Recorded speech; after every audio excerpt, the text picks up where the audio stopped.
मुजफ्फरनगर जनपद स्थित पुरकाजी कस्बे में कांवड़ मार्ग पर सोमवार को उस समय हंगामा खड़ा हो गया जब एक कांवड़ पर कथित रूप से थूकने की घटना हुई, जिसके बाद कांवड़ियों ने इकट्ठा होकर जमकर हंगामा किया। इस दौरान गुस्साए शिव भक्त कांवड़ियों ने सड़क पर एक साइड पर जाम लगाकर एक घर में जबरदस्ती घुसने की कोशिश की, लेकिन सूचना मिलने पर तुरंत पुलिस ने मौके पर पहुंचकर कई घंटे की मशक्कत के बाद कांवड़ियों को शांत कराया और हरिद्वार से दोबारा गंगा जल मंगाकर उनकी कांवड़ यात्रा को आगे के लिए रवाना किया।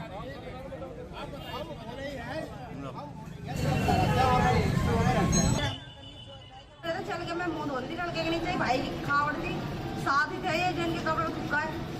अच्छा, कितने लीटर की कावड़ थी आपकी? 101। फिर क्या हुआ? फिर वहाँ पे हमने बुलाया एक सर को, सर ने बोला कोई बात नहीं, जल डाल के आगे चले जाओ लेकर।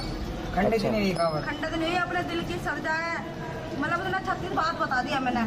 अच्छा, वो आरोपी थूकने वाला गिरफ्तार हो गया, उसका नाम उस्मान है, क्या कहेंगे आप? कहेंगे हम तो ये सर हम तो ये कह रहे हैं, देखो कि हमारा और भी भाईचारा बहन आ रही है हमारी, हम चाहते हैं कि जैसे हमारे साथ हुआ है उनके साथ नहीं होना चाहिए। तो कावड़ फिर क्या हुआ? कावड़ का पवित्र हुई कैसे हुई, क्या हुआ? एक व्यक्ति द्वारा वहां पे उस कावड़ को थूककर उसको खंडित करने की घटना पुलिस के संज्ञान में आई थी। पुलिस ने तुरंत मौके पे पहुंच के घटना का संज्ञान लिया और जो कावड़िए थे उनसे बातचीत करके, जो सिविल सोसाइटी के लोग हैं उनसे बातचीत करके और उनकी पुनः हरिद्वार से पवित्र कावड़ मंगवाई गई और उनको सुपुर्द की गई। पुलिस ने इस मामले में गंभीर धाराओं में मुकदमा पंजीकृत करते हुए अभियुक्त को गिरफ्तार किया है, जिसका नाम उस्मान पुत्र घसीटा निवासी पुरकाजी है। समर्थ श्रीवास्तव मेरे सहयोगी इस वक्त तमाम जानकारी के लिए जुड़ गए हैं। समर्थ, ये अब जाहिर सी बात है कि लोग नहीं चाहते कि शांतिपूर्वक कांवड़ यात्रा निकले, उसके तमाम तरीके से उसे भंग करने की कोशिश की जाती है। ऐसा ही ये मामला लग रहा है जिसमें जिसने भी थूका उसकी ये मंशा थी कि कांवड़ यात्रा आगे ना बढ़े, वहां पर बवाल हो और हो सकता है दंगे भी हो जाए।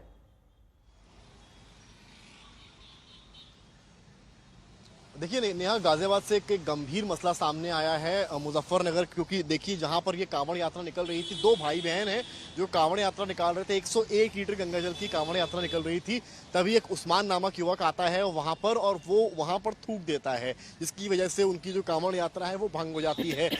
गुस्सा इतना होता है कि सारे कांवड़िए उसके घर की तलाश में निकल जाते हैं और उसके घर पहुंच जाते हैं, और जब घर पहुंचते हैं तो वहां पर वो नहीं मिलता है। जिसके बाद पुलिस दखल देती है और पुलिस किसी तरीके से जो हरिद्वार से कांवड़ यात्रा निकल रही होती है वहां दोनों भाई बहन को ससम्मान वहां के लिए गंगा जल दोबारा देकर वहां के लिए रवाना करती है और धरपकड़ में उस्मान की लग जाती है। मानसिक रूप से आरोपी विषक्त बताया जा रहा है, कांवड़ पर थूकने का आरोप है। पुलिस ने मुकदमा दर्ज कर लिया है और गिरफ्तारी उस्मान की कर रही है। इस बीच में ये बताना भी जरूरी है कि मुख्यमंत्री ने हवाई सर्वेक्षण कांवड़ रूट का किया है और आदेश एक बार फिर से दिया है कि कोई भी असामाजिक तत्व अगर कांवड़ यात्रा को भंग करने का प्रयास करेगा उसके खिलाफ सुसंगत धाराओं में कड़ी और कठोर कार्रवाई की जाएगी। ये आदेश लगातार दिया जा रहा है और घटनाएं भी अब धीरे धीरे इस तरह की सामने आ रही हैं जहां पर कांवड़ को भंग करने का प्रयास किया जा रहा है। जैसा कि कल की घटना आप देख रहे हैं मुजफ्फरनगर की, जहां पर बवाल हुआ, जहां पर थूका गया और कहीं ना कहीं कांवड़ यात्रा को अपवित्र करने की कोशिश हुई। इसके अलावा केवल बात यहां तक सीमित नहीं है,